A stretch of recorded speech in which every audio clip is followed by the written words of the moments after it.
Welcome back. I'm playing Ash of God's Redemption and really been struggling with suffering excessive injuries with our characters here due to a lack of Strixes and not fighting enough battles.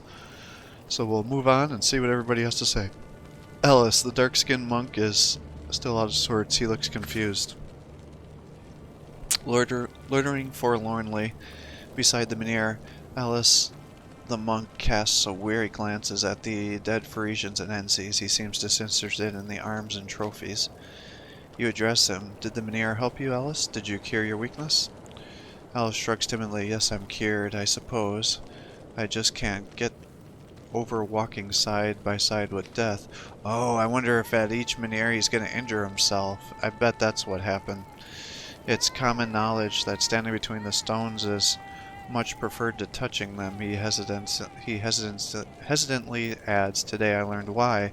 I saw the dead Parisians by the menhir and knew that touching it is what killed some among them. Ask whether the monk knows anything about the sage of the steppe. Alice looks perplexed.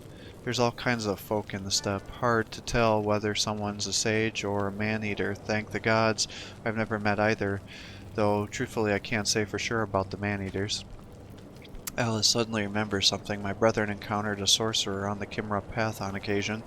He claimed to be looking after a menhir, but that's all bullshit. There are no sacred stones in the area other than the reclining menhir, and it needs no minding. You turn around and leave without another word. Swarty is clearly upset. Should this concern you? You approach Swarty and notice the water skins behind her. She's either thirsty or in the middle of cleaning herself up. Irritated, woman can't find a place to wash without being watched. I step behind the menhir, but Roar was doing his business there. That man has no shame. He beckoned to me. You ask the other women to hold a piece of cloth as a screen while you wash? Ask the other women to hold a piece of cloth as a screen while you wash. How's your neck? Crinkling her nose. It's no worse. It burns, of course, but the pain eased as I walked between the stones. They restored my strength, to be sure. When will the ulcer disappear? In a detached manner, when the reaping ends or when we all die. Try to ignore it for now. We need to save water. Better to stink than die of thirst. Don't speak for everyone. You'd not sheath a notched and gory sword, would you? My body is much like your sword. Just as lethal? Just as fast, you mean? Just as lethal? Swordy turns red, stutters to say something, and then falls silent.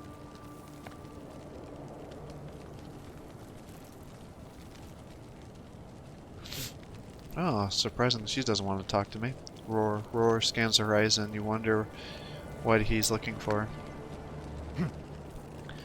Do you know these lands? Which way would you choose to approach Burkana? There's not much to know. The Hungry path is bad, the Monk's path is no better, the same goes for the Frisian road. I've been here a year and I've traveled them all quite a bit. What's wrong with the Frisian road? Were I still a watchman, I'd say it's a wicked path swarming with gals. As it is, we don't want to run into the Frisian patrols either. There'll be plenty of merchants and inns along that route. Women, not so much. The gals keep a watchful eye over the tasty morsels. What scares you about the Hungry path? The land on both sides of the path is strewn with monks' bones, evidence of the gals at their worst. The path has always reeked of death. No amount of water can wash away the foul taste. What's wrong with the pilgrim's path? It's like the Hungry path, but worse. All ravines, gullies, and brambles. Ambush territory. Watchmen dare not venture down that road even in broad daylight, not to mention the wild beasts and crawling critters. No squatting to relieve yourself. We should choose one of these roads. Choose the way and we'll follow. We can take either path before the Frisian legions arrive, depending on where you want to end up. However, the destination is no consequence in the company of such beauties, nor is the direction. Do you know of a shortcut through the steppe? I know no shortcut, but I've seen the Kimra disappear in that arid land with my own eyes. One moment you see a whole group, but by the time you climb the hill, they're out of sight. It's rumored that they're aided by a wandering Mynheer and a sage that looks after it, but I know not else. You nod and walk to your horse. Doom, a short distance from the other Doom, stands uprooted to the spot. Is he considering returning to Frisia? What are you staring at, Icon? I'm the same old Doom. Not being opaque, just thinking it's a bit too late for me to start from scratch. What choice do I have? You could stay here. Raising his eyebrows, and do what? Fraternize with the gals? They'll have me turning a grindstone at the mill, and then bind me to it and throw me off a cliff. No thank you, I'd rather go with you. Loyalty increased with Doom. Woo! Whatever you do, it's your choice. If you're coming with me, get ready, we'll leave soon. Don't take much these days. Straighten my clothes, tighten my belt. That's it, I'm ready. I can't help but wonder what they'll say about the Mynheers is true. As someone is ailing, they should walk between the stones. Obviously you should not touch them, like petting a rattlesnake it is. You will not know unless you try. Shanette quarreled with Bola. You could ask Shanette what it was about.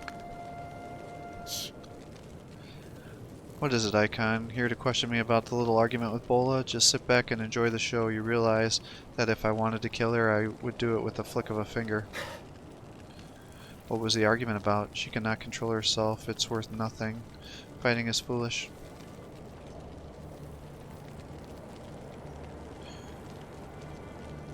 She who cannot control herself is worth nothing.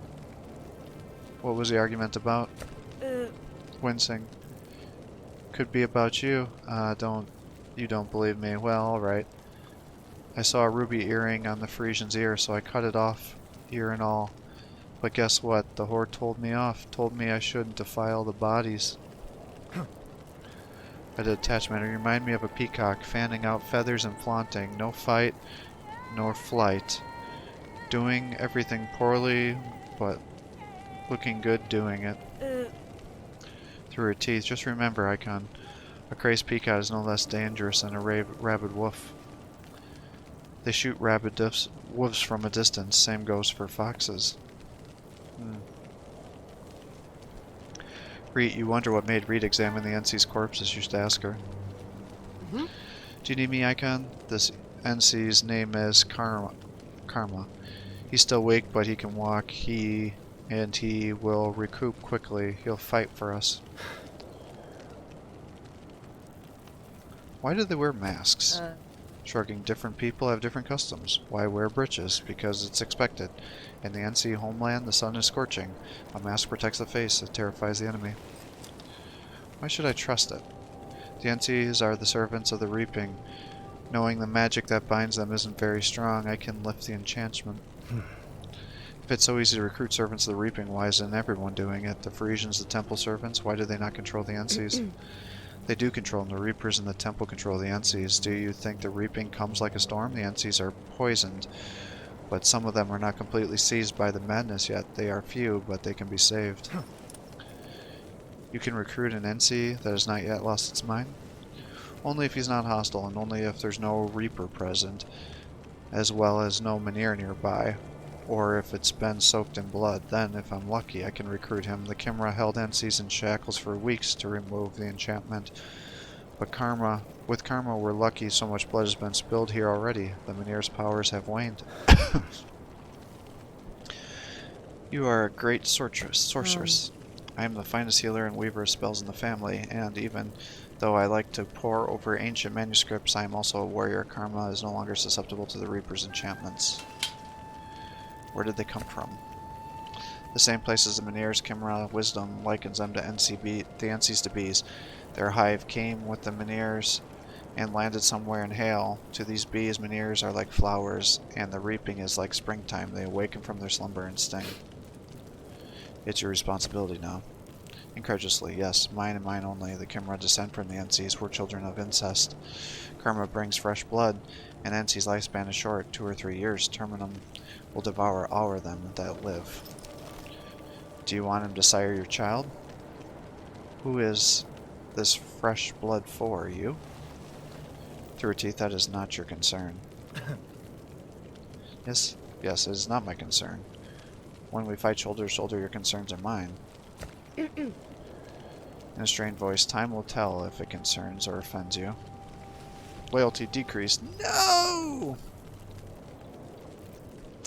So I did this, and this actually lowered her loyalty. So I want to see what these other options are. Yes, it's not my concern. No, I'm not looking for a father to sire the child. I wish to speak it, keep it in mind. I sense dishonestly easily. Oh, that's too bad. Karma. Let's talk to Bola first. Jeanette quarreled with Bola now. You have already heard Jeanette's version of events. Bola hides her face when she notices you. You did not intend to go around moralizing, but you have no desire for tension in your party. Oh. What do you want? Have you never seen a girl fight? Trust me, there will be more. We grab hair and knock out teeth. You'll not hear me complain. You're not here to wipe our noses. I saw her lunge at you. What happened to the ruby? I have no inclination to fuss over you. I saw her lunge at you. Scornfully, she was showing off.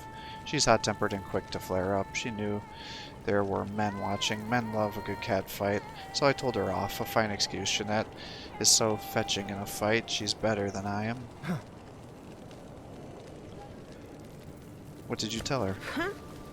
I told her that I will not tolerate her whims. I can't stand it when the dead are butchered. I can't stand it when someone dregs up anger. As if I'm not angry enough. What happened to the ruby? A ruby? Did she tell you that? I couldn't care less about the ruby. Have you ever seen the Inquisitor's collection in Wudan? Jeanette has it now. She's expanding it. She also took the Torturer's tools. I wonder what's driving her. I have no inclination to fuss over you. With a crooked smirk, don't fuss then. We could have killed each other, so what? You get on your horse and ride away. What are we to you? I shall do exactly that. Keep that in mind. I'm not perfect. I detest this so much that I could kill. If you wish to kill, do it. I care not what you detest. Tell Jeanette to put everything in our communal purse. Smirking, I will, and I'll say that you told me to do it. You turn to see Jeanette looking at you with poorly concealed anger. Money, money, money! The NC is on his feet now. He does not seem hostile. You should talk to it. Brought him up to speed and explained that we're going to Burkana, that we are companions by chance. The NC saw a part of the fight, and he's in awe of your sword skills. And if you want to ask a question, I'll translate for you. However, the NC will soon master our tongue. Why do your swords not obey us? The NC listens to Reed's translation and speaks several words in reply. His voice is odd, too soft for a man. The swords were gifts, God's gifts to the NCs. See the rings on their fingers? They control the swords. Try them on would be a waste of time. The swords are like hands. You can sever them, but you cannot graft them onto another's body. How did they get here? The NC listens to Reed's translation and gesticulates in surprise as he replies. He does not know. Just yesterday he was under his homeland's scorching sun, guarding Meniers, much like ours. Today he finds himself here. He's confused. He believes that it's all the will of the gods. Why are they here? Karma seems to guess your question before Reed can even translate it.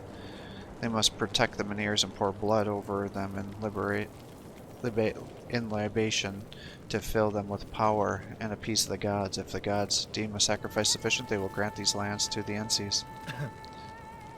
I have no further questions. Karma starts speaking almost immediately, pressing the palm to his chest. He points to your companion. He claims that I lifted the veil from his eyes and the skies were ablaze in his homeland. It could happen here as well. He hopes to stop some of his kin, and he's ready to fight them if needed. Why does he wear a mask? The Anses wear masks so that the servants of the gods do not know their faces. The servants are called the Umbra. We call them Reapers. They're too dangerous even as masters. The Anses want to preserve his true self. I do not care. Let him come with us. He may go wherever he likes. It may go wherever it likes. Let him come with us. He understood you, Icon. I feel like he's going to betray me, but maybe there'll be another character that I can spread some wounds onto. Press 3 to attack. Plus 2 to walking. 5 health, 5 energy.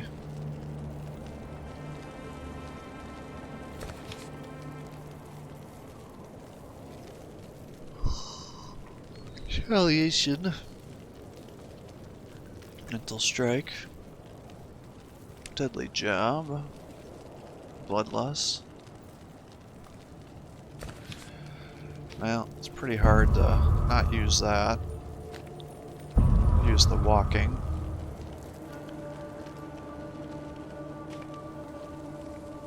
Deadly jab costs how much? 8, so that would bring it down to 2. I think I'd rather just increase your health.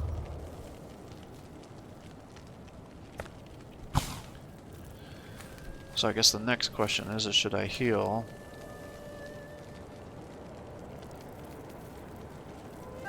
Another day? Or am I gonna have a day finish, in which case I can get... Yeah. Let's hold up and see what happens. Perhaps the Mynheer still has some healing power. There's been enough distance between the 3 Mynheers to walk between them. Walk between the Mynheers. You walk between the sacred stones, careful not to touch them. A divine force washes over you. Suddenly feel at peace. Your wounds are healed. Your mind is settled, seeing that you are unharmed. The others follow. Walk between. Injury level decreased by 1. Alright, cool. Nice. That's pretty major for us. Because we are getting pretty out of control there with our deaths.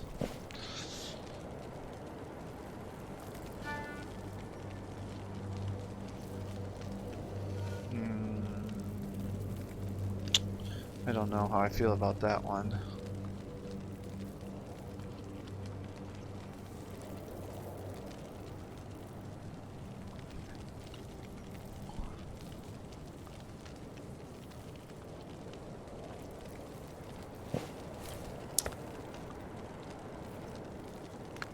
I mean, I guess I can do it at any time. I'm not using her, I'm not using her, I am using him. Yeah, so it's not the end of the world if those people still have wounds on them.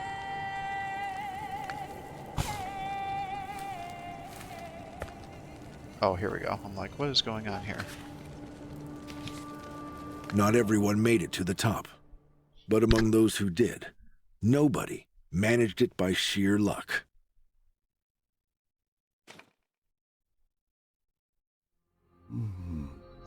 Thorn escape caused you no grief, but to your surprise... What the fuck? I don't know what was going on there. It just skipped a bunch of text. Kind of pissed me off, actually. Aki, it might be a good idea to talk to Aki about the Cardinal. Listen, friend. I'm not asking you to spill your soul, but I want no misunderstanding between us. You are keeping an eye on me, aren't you? Who sent you? Was it Prince Dreg or Corrosion? Pondering for a long while. You're good at sword fighting and town hall destroying, Hopper, just as you're good at reading people. Well, I'll not lie, it was Corrosion. Kronzon who asked me for the favor. What kind of favor was it? The Cardinal wouldn't ask something trivial, I suppose. Do you report my every step to the Cardinal? Surprise. Why in Terminum would you want to know about your steps, especially every single one of them? How could I possibly report them to him? I'll be damned if I know. Trust me, Karanzan wants you to report to him. He'll find you anywhere. And did Karanzan give you any orders regarding the prince? With indignation. How can you even say that? Karanzan may be angry with his highness, but he is a cardinal, not a highway murderer. Do you really think I'm capable of something like this? I'd soon end my own life. Apologetically, yes. It'd be hard to believe. Great warriors usually don't run errands like this. Maybe he asked you to stab me in the back. Astonished. Why would I do that? Well, if you made an attempt at the prince's life or something stupid like that, I'd do it without asking, but things being as they are, what in damnation? I did not sign up for murder. Good. You know the Cardinals. They're a weird bunch. Yes, he carried me out of the rubble, but even a cat can drag a mouse out of a puddle. His reason for doing so, however. Or does Karanzan have his own stake in this game? Looking around, actually he does. But it's just so absurd. You wouldn't believe it. Truthfully, at first I couldn't even make sense of what he was asking, but the most important thing is, this favor of his won't affect my service to Jirana. Interested. Believe me, Aki. Some things aren't as silly as they seem, and the Cardinal is definitely not stupid. Lowering his voice. Then tell me, Hopper, why is Karanzan looking for Glenda? He said something absurd, like Thorn can do what he may. Prince Ho is of no importance, but the girl must be kept safe. He told me to make sure she gets to Opacum. What can you say about that? Musingly. I don't know what to tell you, Aki. I can think of one reason the girl may be of use to the temple. As for Opacum, that's a special place, Aki. Reaping has never hit Opacum in full force. Perhaps I should get going. But wait, I've been meaning to ask why. Why did you send Stein away? I never liked him. Odd and secretive, keeping to himself at all times. Truthfully, I never trusted him, and I can't understand why Prince Thrag forced him on us. I think Stein has his own reasons to be secretive. Anything could have happened to him when the reaping began, but if you don't like him, then I won't argue. Teek's the innkeeper knew Thorn. He may provide some useful details. Noticing you entered. Ah, Sir Scribe, would you like a bite to eat or something to wet your whistle? I've got both. Neither, Master Innkeeper. I have a question. You know that I've arrived in search of Thorn Brennan and discovered something curious. Please tell me. Did he quarrel with his brother-in-law, Bron Vichte? They've been enemies for some 20-odd years. Whenever those two meet, it's like throwing fresh kindling on glowing embers. Feigning interest. And what kind of embers are those? I've heard it's about some sort of inheritance? With a conspiratorial wink. Well, it could be all about inheritance now, but I'm not an O'Dowling scribe to tell you for certain. I only know that Brom has been bearing a grudge against his sister, the mother of Thorn's children. But Thorn's wife perished, and there's no one to hold a grudge against. Shaking said, "Yes, I heard that she perished, but it would anger Brom even more. I beckon he'll not rest till he strangles Thorn's offspring." This Brom turned out to be a rotten bastard. Well, that's all I want to know. See ya, Teek. Shek. Shek is thoroughly familiar with life at the court. He might be able to tell you something about the prince. Perhaps you could clarify something for me, friend. Why is the prince serving in the neighboring kingdom at the rank of a simple soldier at that? Shrugging. Someone's been feeding you stories, I see. The prince claims that the king wanted to marry him off to an elderly, unattractive Jaboan princess, but I think the true reason is completely different. Nodding. That is what piqued my interest. High-ranking individuals don't often share the rigors of service with ordinary folk, but they certainly never do so in secret.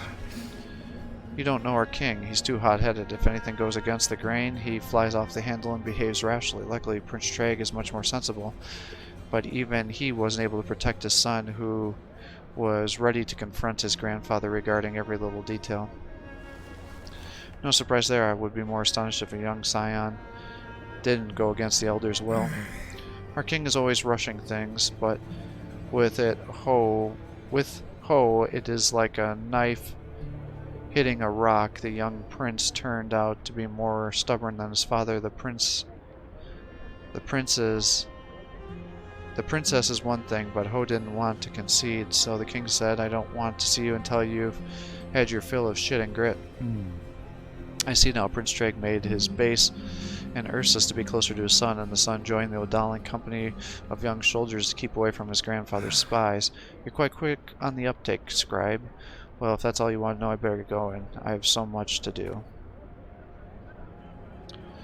Unda's house. This is where Thorn's daughter was last seen. If she's left any trace, it would be here. Shek fumbles with his keys and opens the door and enters Unda's house, explaining all the while the abominations hid in the house. Had it not been for Thorn, they would have caused more trouble. Ophelia and Glenda, however, disappeared. How and where they went, I can't fathom. As you take in the humble furnishings of the traditional Burkhanan dwelling, you see she escaped through the roof or a secret Could she have escaped through the roof or a secret passage within the house? Shek smiles into his mustache. The house was surrounded. The guards posted every yard of the block. When we left, no stone was unturned. We rapped on the walls, lifted the floorboards. We didn't find anything. I'm sorry to think that Philia and the other girl were simply not there. You fetch a stool for Shek. Have a seat while I look around, if you don't mind. Of course, don't worry. I shan't keep you long, nor will you have to carry me out of the rubble, I promise.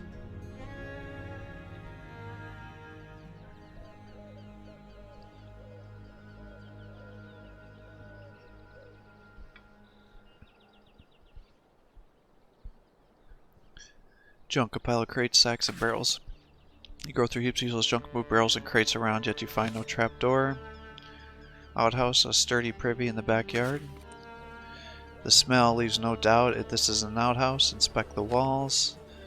This Unda wasn't exactly living hand to mouth. Not everyone can afford a mahogany outhouse. Check the hole. Oops. You're kidding, right? Oh yes. Of course not. The smell leaves no doubt. This is an outhouse. Small garden, various plants in neat rows. You walk around the plants and marvel at their varieties. Some of them are quite rare. You fight back the temptation to borrow some of the valuable ingredients. In any case, it would be impossible to hide anything among the flower beds. Table, a massive stone table. You see a stone table, likely used to repair potions. Inspect the table. Having carefully inspected the table, you notice scratch marks on the flagstone, which it is attached. It caused... let's leave that, and let's check this here. You yell to the commander, Shek, are you still in the house? Look, you can get down to the main behind this wall. Shek's frustrated voice carries over the wall. I told you. We had guards completely surrounded. The temple guards are always watching on the other side. Lift the table. You try to lift the table, but it would be an impossible task even for Aki. It is firmly attached to the flagstone. Move the table.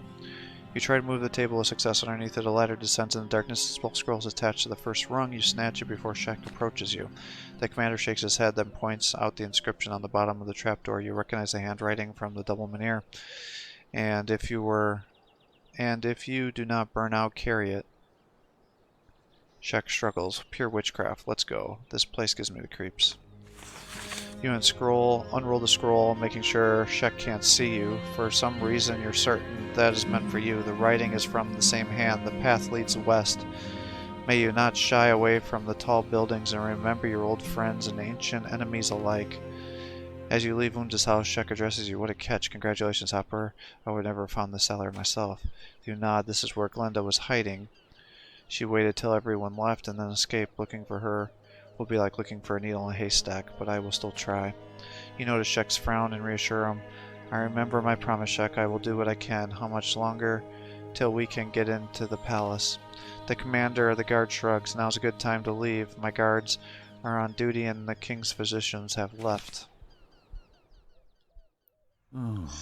As you walk through the arched corridors of the palace, you realize that without Shek you would have been lost. Of course, the king's palace in Jerna is grander, but it is still too easy to make a wrong turn in the maze of long corridors. The guards are oblivious to Shek's men, or obviously Shek's men. They pretend you are not even there. You enter the prince's chambers and find an old woman beside his bed.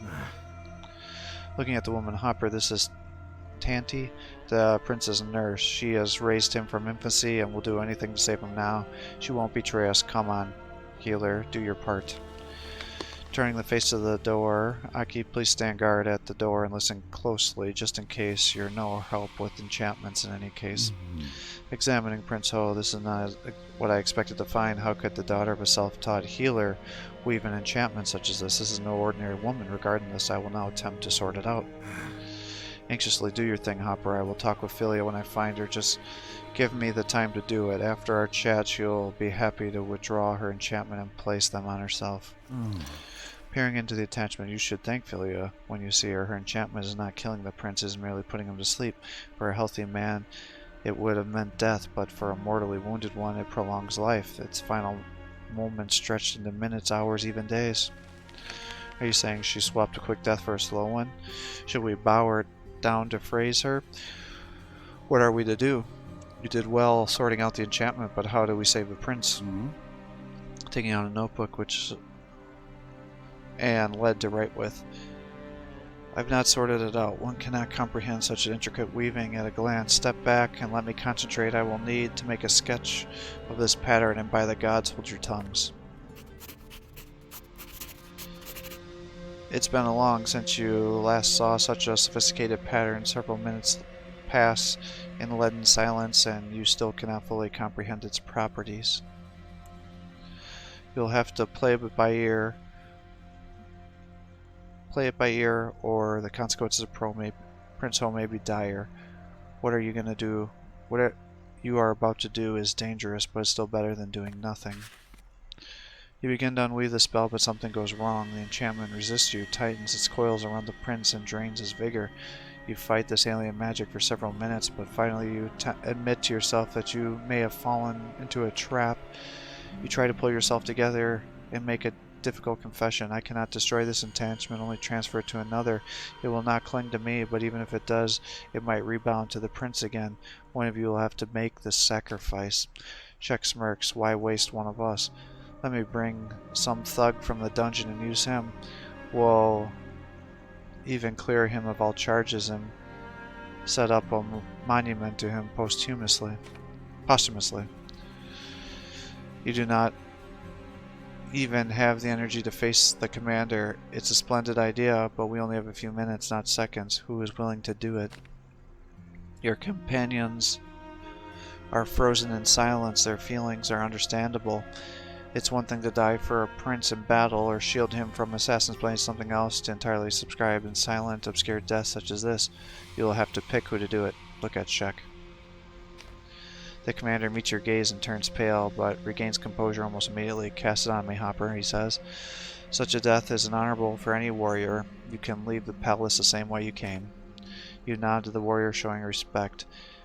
As you say, all you need to do is touch my hand, the enchantment will do. Before you can finish, the old nurse, who had been standing near the prince, rushes towards you. Nobody manages to stop Tanda. She grabs your hands and locks eyes with you, allowing you to witness the very moment the flicker of life disappears from hers. You watch in shock as the old woman collapses to the floor. You can barely move your lips. Did you see it? She grabbed me by the hands. It's herself. Trying to hide his relief, Shek shakes his head. She turned out to be the bravest among us. Dear gods, look, Prince Ho. He's opening his eyes. He's waking up. You look at the prince intensely to make sure that all the enchantments have been undone. Well, that's wonderful. I haven't taken a life in vain. Your prince will live, and in better health than ever. Hode has no injuries. You are interrupted by the bell tolling gravely. The commander of the guard listens with apprehension and turns pale and says, You should have left this palace. The guards will tell you where to go. I must say, dear gods, I think the king is dead.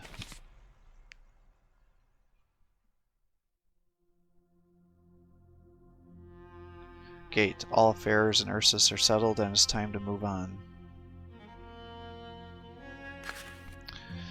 Shek catches up with you, having almost reached the Ursus gate. The commander looks worried, anxious, and slightly taken aback. It seems he has something important to tell you. He gestures for you to ride up to him.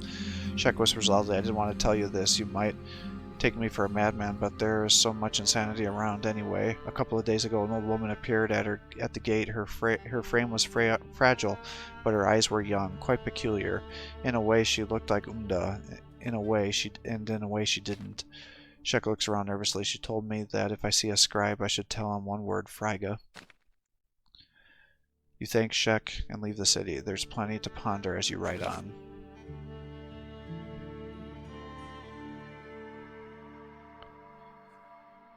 Alright. I forgot which way I went. Woodpecker's Tavern. Small village. Which way did I go? I don't remember. I'm pretty sure I didn't take the southern road. Let's do the southern road.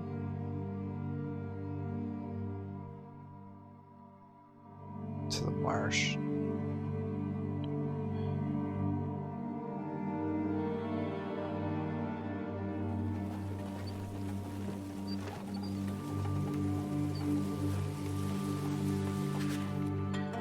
Aki lags behind you, pull up the reins, waiting for the giant to catch up.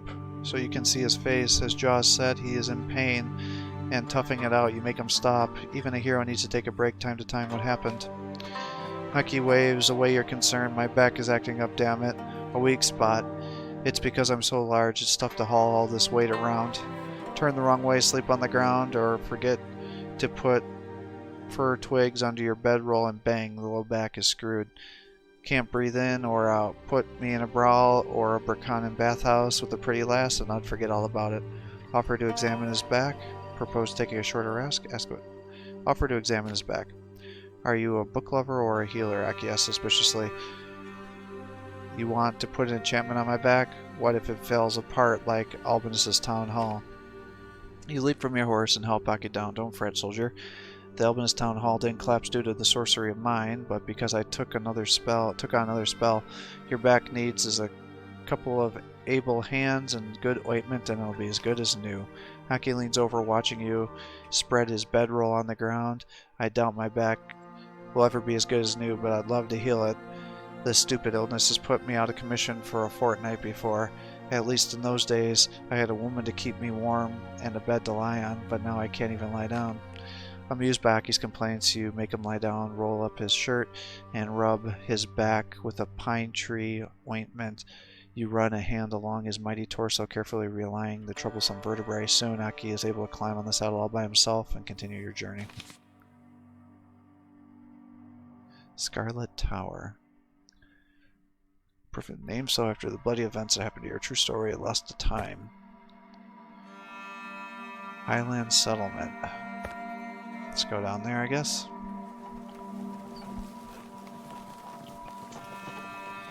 Kinda hoping that it's gonna come back up to the Scarlet Tower. Resist the curse. You catch up with a squad of Isanian soldiers. They look odd for Burkhanan troops, faces painted black and hair woven into dual braids.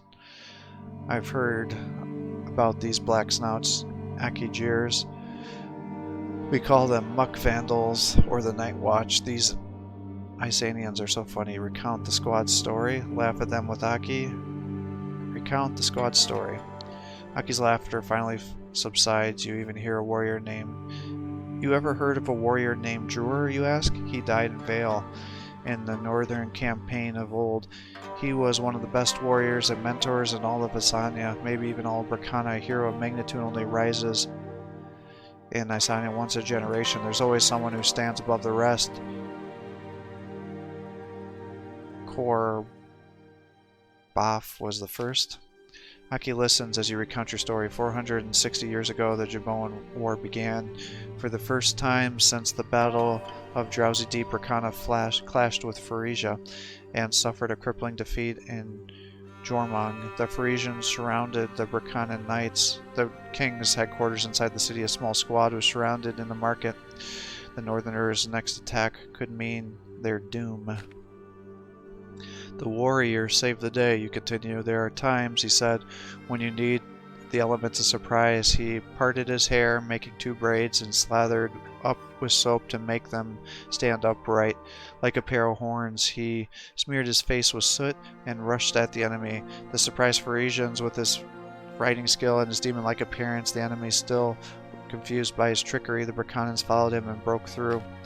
You shrug. Ever since then, there's been black-suited squad in the Isanian army. I don't approve of it, because it won't surprise anyone except maybe you. As for that hero, he carried on as a regular soldier and refused any honors after the battle. He also is famous for siring many children. Feels like I still run into one now and then.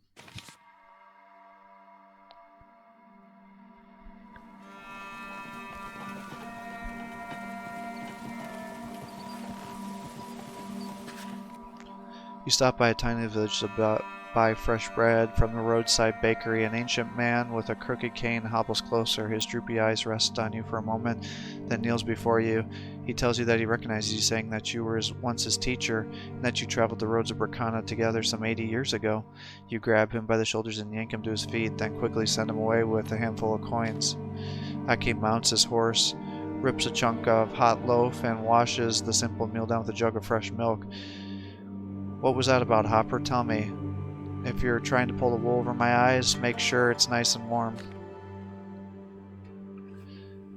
You didn't expect to see a former student. What do you tell Aki? Do you lie to him or joke your way out of it? If you have enough strength left, you could also cast an obliviating spell instead. Laugh it off? You nod at the ancient man hobbling away. Oh, that was nothing, you tell Aki. It happens all the time, I mean, really. One time in Jibo, a man I hadn't seen in 15 years. A place I hadn't been in 15 years, I got harassed by a plump Jabonan lady. Where have you been, you son of a bitch? She said. Answer me, you bastard. Our son is 3 years old now. Aki immediately lightens up. That happened to me 4 times, and every time it was a woman I've never met. How'd you get out of that one?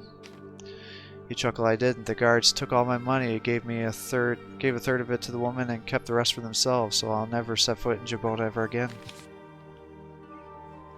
Burkanan Road.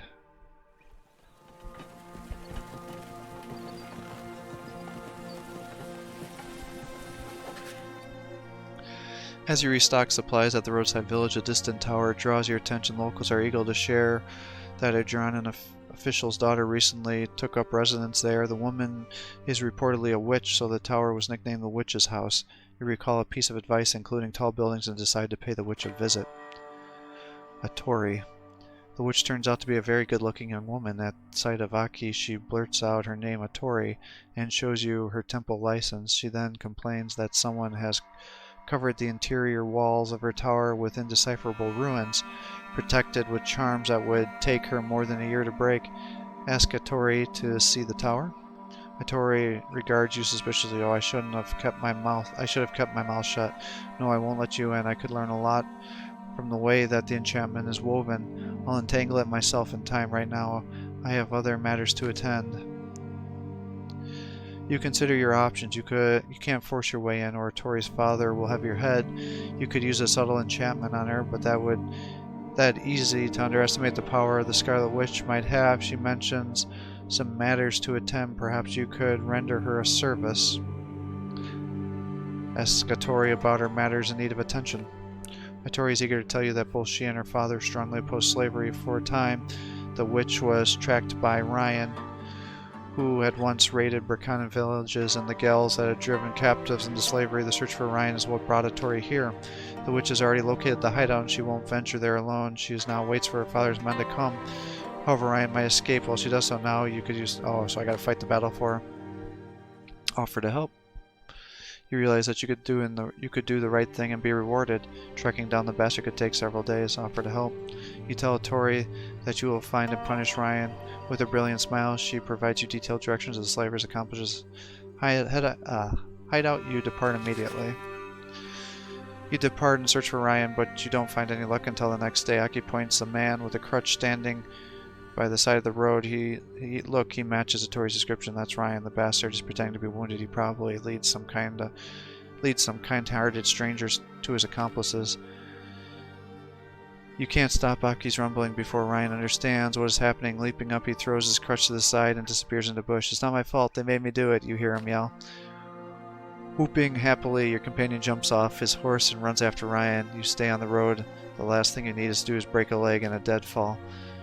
You're not alone for very long. In a short while, several Gauls come out to run out of the forest. Ryan's buddies must have come to see what's going on. You pull your sword from the sheath and turn to face the sky.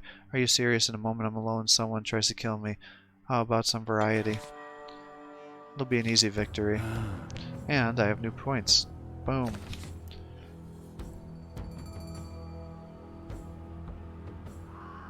Well, let's get this bad boy going.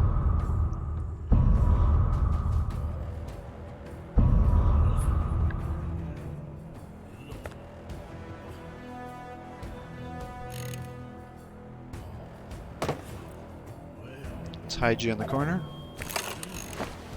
We can do this. And we can do this.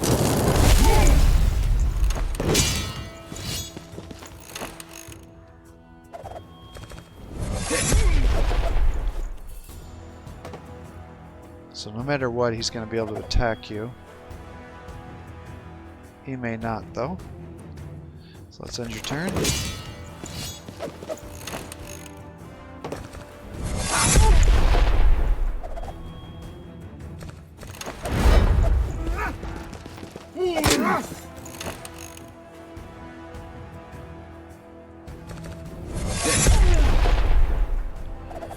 Let's run you up here.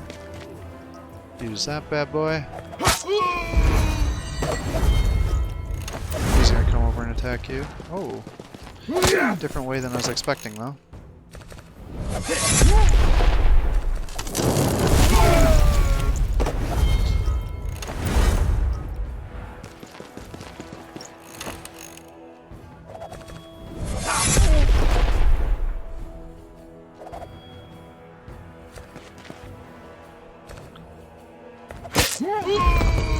That was stupid because he's going to be able to attack me now.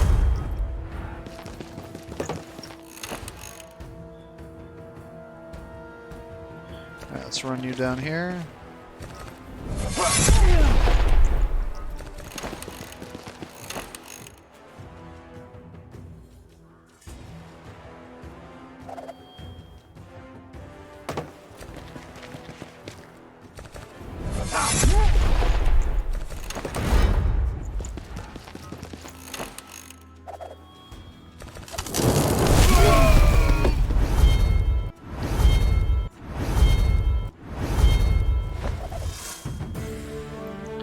Easy as pie. When you're done, your companion comes back carrying Ryan's severed head. Aki observes the Gel's corpses and looks at you inquisitively. You only shrug.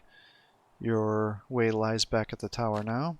Atori is happy to see you. Seeing Ryan's head, she grins and invites you in. You enter the tower without further ado. The inside of the tower is indeed inscribed from floor to ceiling. It's the same word written over and over, Churlan. It's true. It's the true name of your old friend, known as Rask of Burkana. Once you read them, the ruins wash without a trace. You say goodbye to Atori, leap into the saddle, and carry on with your journey. Something feels different. It takes you a while to recognize that your blackened arm feels less cold. A good sign. Nice.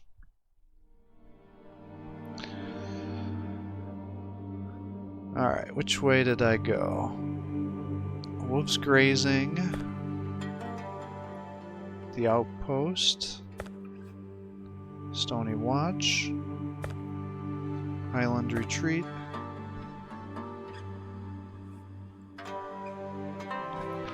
I'm pretty sure I didn't go north, so let's go north.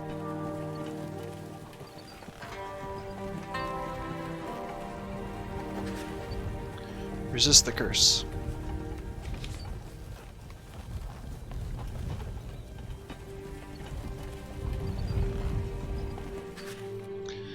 When you stop to rest, Aki, who's been eyeing your notebook and sketches for some time, finally asks you about it. Book lovers have their secrets, I understand, but why does your book bear the king's seal on the cover? Top aristocrats aren't even allowed to use it on their ribbons, not even Prince Treg is allowed. Why are you?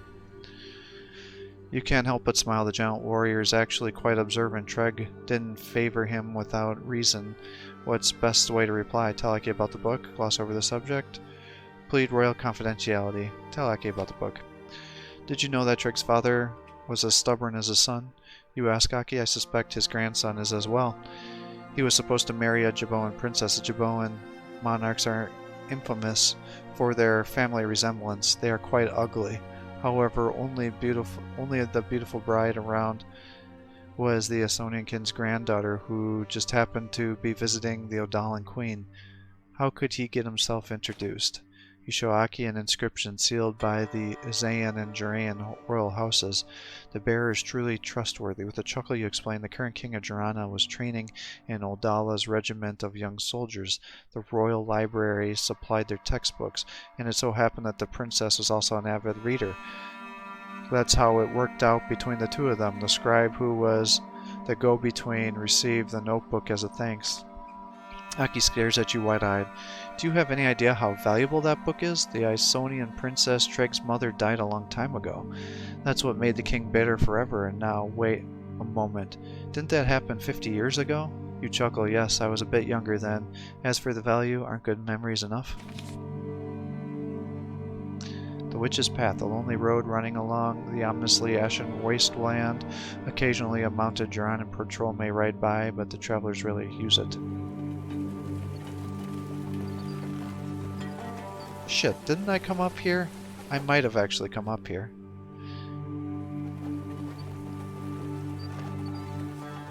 Because I thought maybe I went this way. You sense some sorcery connected to the reaping in the depths of the nearby forest. You order the rest to stop and excuse yourself, and then made for the source of the disturbance. In a secluded glade, you see a band of Encies. Their blades form a pyramid, and they're bathing in blood. Such an altar can fill the role of Mynheer when none is nearby. Kill the Encies. Moving away from the trees and unsheath your sword, you notice the Ensie's victim, a small boy. His basket of mushroom lies nearby. Few things get you, but children being murdered always fills you with boiling hatred.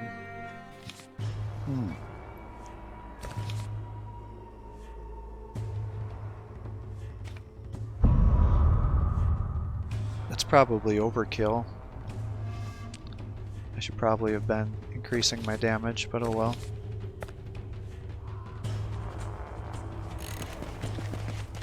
Oh, he's got a mage. Alright, let's hide you in the corner then.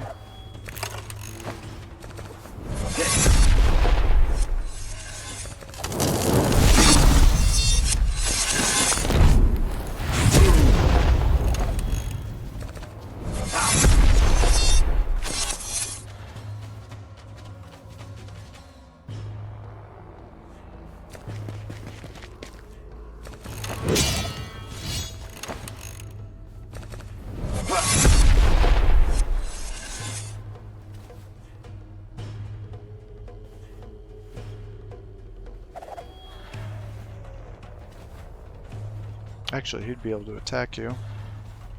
Let's pull you back a couple.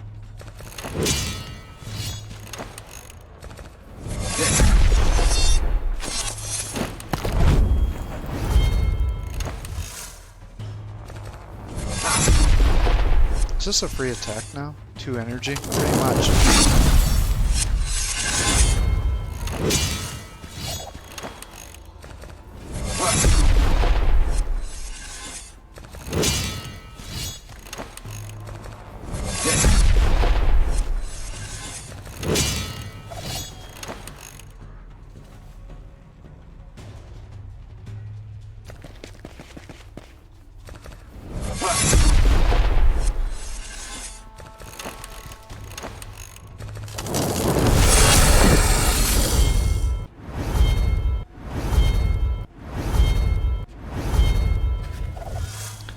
All the Encies fall dead. The blood on the lashes begins eating through your metal like rust. The blade crumbles, leaving you strangely relieved.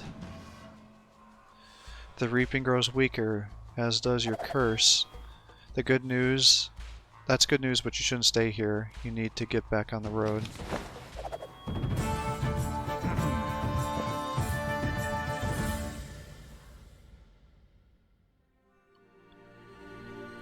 Perilous path.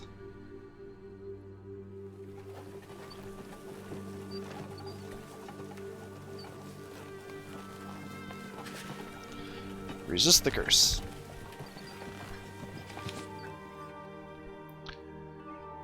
Alright. I think I went south, right? Because I wanted to try to raid the graveyard, but that didn't work out. Worth a shit. So let's go up to the Heretic Chapel. That sounds like it could be interesting.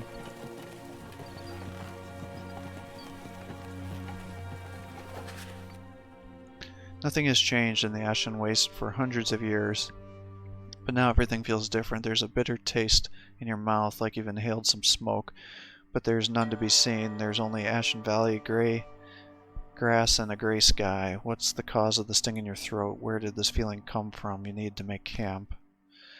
Aki dismounts the horse and carefully ties the bridle to a branch. Gods and demons, he explains. Are you by any chance turning into an abomination? What happened to your eyes? They're all black.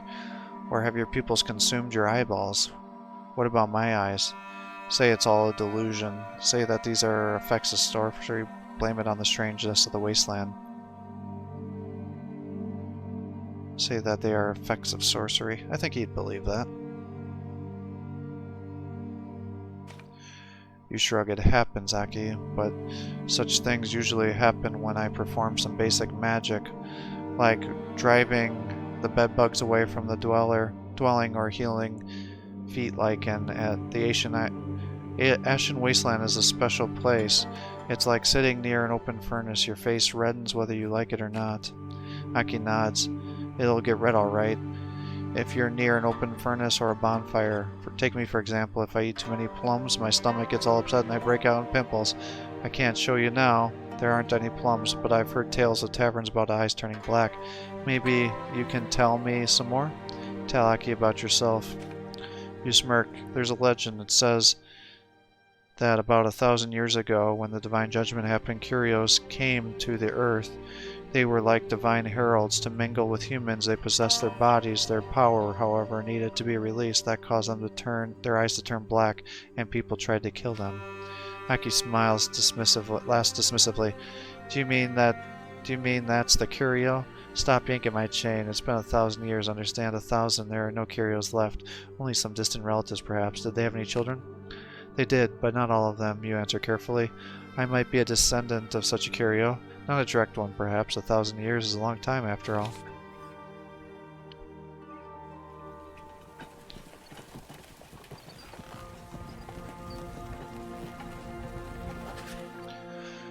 You come to your senses in an unfamiliar place. It's the same wasteland that the unknown hills around you are covered in fog, armed with warriors to emerge at Gallifreysian and Berkanan and Anensi. It's surely an illusion, the magic pounds your temples and hurts your eyes. The wasteland is mocking you, but you hardly have the strength to break the vision. Join the battle, call out the warriors, gather remaining strength, and dispel the illusion.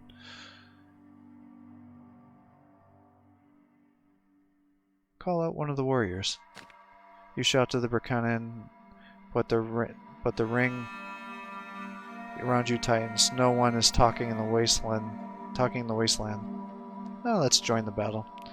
Well, if the magic is awake and the Rican can do it, it's time to test its strength.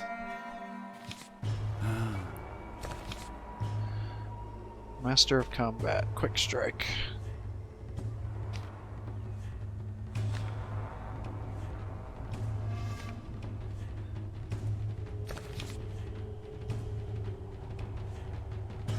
That is a good ability.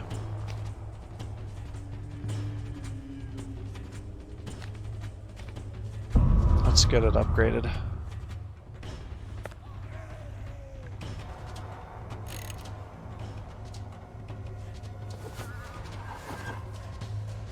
Alright, let's hide you over there.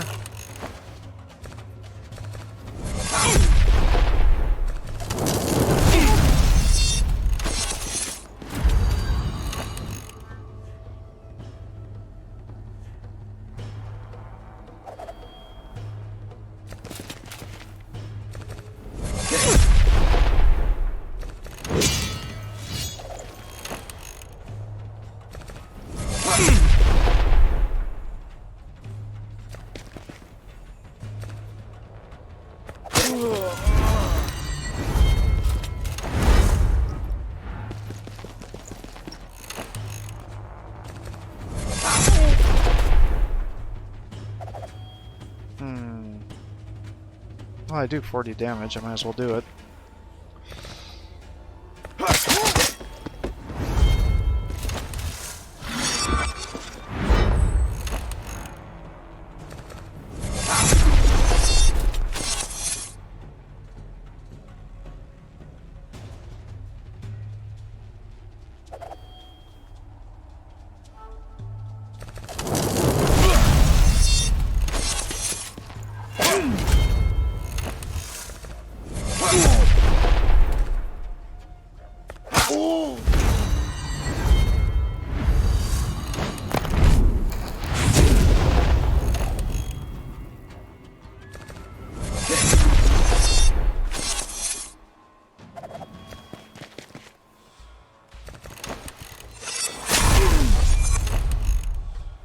Tricky.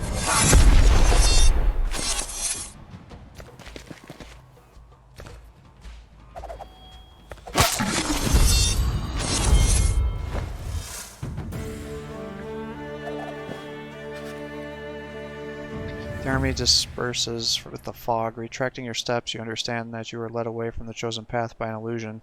You should get back and try to find an explanation for your newly found strength and retreating blackness in your arm.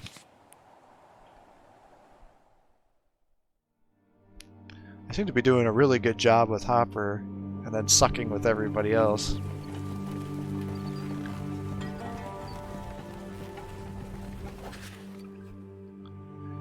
You open your eyes and shiver as if waking from a daydream. It feels like you've returned to a dim and distant path, and you see the sky of a long perished Cowls. There are fields and hills around you. A light stream beneath your feet connects to the wide river. A familiar and terrifying silhouette looms before you. Your Lord, Master, and Shepherd stands before you. Dropcall looks at you with reproach and shakes his head. Are you prepared, Blaze? The divine power descends into me, and now I will enter you. Stay if you wish. I will permit you to watch. In any case, I think you should see what you've created with your own hands. Accept the will of your master. Use your strength. You bow your head and suddenly feel like you're possessing someone. Your spirit becomes strong and powerful. Right beside you is a magnificent spirit, now a vessel for a divinity, shining even brighter. Do you think that it's not the same God who poured the greatness into Dorpcall even in you? Why are your hands getting clammy? You enter the small village near the Menhir and bend over a rushing river. The village is already full of NCs, the warriors of the gods, and the servants of the sacred stones. They corral the villagers to the divine obelisk and use their suffering and death to fill it with power. The Dorpcall manipulates your hands in this rite. He carves the living flesh, skins it, and pulls out the nails and hair. Women's breasts have been cut off, the men's loins carved out, the victims' guts have been removed, and wound around their necks. Ugh. This is all done to boil the blood on the edges of the Menhir. The company wails and moans, make a shroud of pain envelop every single one of the servants. All of this is done to make the eyes of the Dorpcall, blessed by the god, glisten. And by doing it, horrified by how ordinary the deed seems and the way the gods succumb to the lust of flesh, you suddenly see Dorpcall, or the god inside him, approach the fold and begin devouring the writhing and hysterical children. It starts eating them alive, eliciting horrible wails of terror from those who witness it. You feel the horror of Dorpcall who possessed you. The creature won't stop until it has devoured all the Cowls. You break away from the vision, crying silent tears.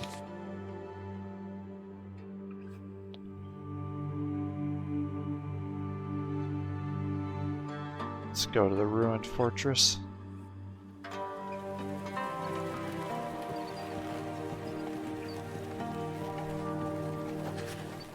Resist the curse. The wasteland keeps pressuring you. Your head feels like it's going to burst. You camp and then step away from the firelight to have a closer look at your fingers. The moment they seem semi-transparent. Oh, you miss the feeling of flight. This is your third body. You took it from a mad Brakanan boy and sent his confused spirit to the altar of the gods. You've been looking after this body since then. You took your second body from an injured warrior. You failed to heal him. Grief for his dead kinsman killed him faster than his grave wound. At least you learned what love was. You took your first body from a well-knit commander. Well, almost. You couldn't get rid of his spirit in the end, so you had to give up his body. It seems that he's the one in the wasteland wants. Reminisce. When the power of the gods saved you from dying Cowls, your spirit began to wither without the divine presence. Like a parasite, you had to claim your first body you came across. He was a sturdy warrior from somewhere in the mountains. It seemed he'd lost his entire squad in the abyss and suddenly appeared. He tried jumping from the cliff several times to end your lives together, but in the end you had to leave his body on the blood-soaked, spattered stones. Your thoughts have led you back to the mountains where everything started, and where you can see this warrior again. Join the battle. Others appear near the warrior. Who are they? His old squad. You're not the one to blame for their deaths, but the wasteland doesn't care if you're guilty. It found images in your consciousness and immediately manifested them. You remember the mountains, and this is what you get.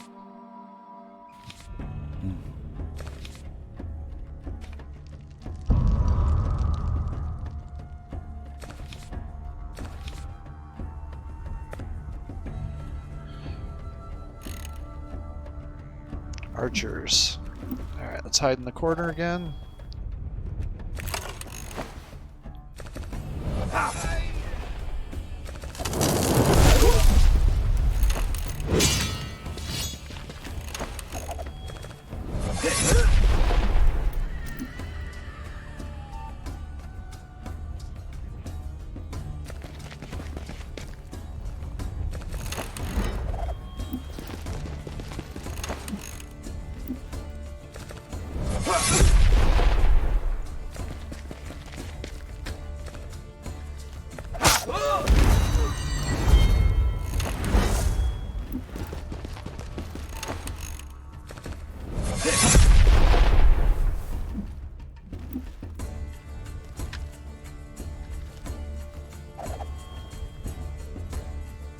He'll still be able to get you. Let's come up here then. Oh, I was not expecting him to get me. That was a mistake.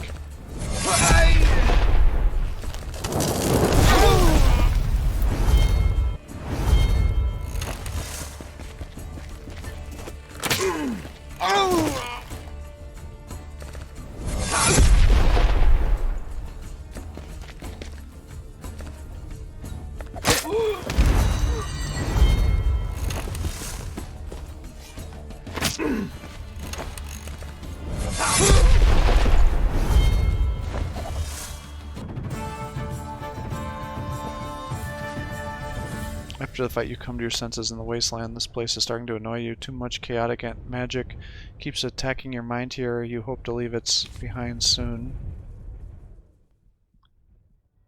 I don't think I can talk to people. Yeah, it's just leveling yourself up.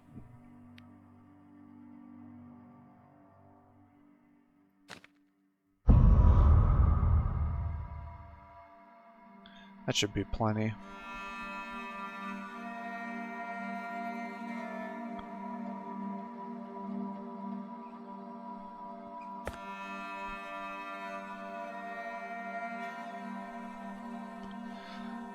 Alright, I'm going to call it quits here for the day. I hope you're enjoying these videos. If you are, please give my channel a like and subscribe to encourage me to post more content for you. Thanks again to the subscriber that donated this game to the channel so we're able to see what it's all about. Have a great day.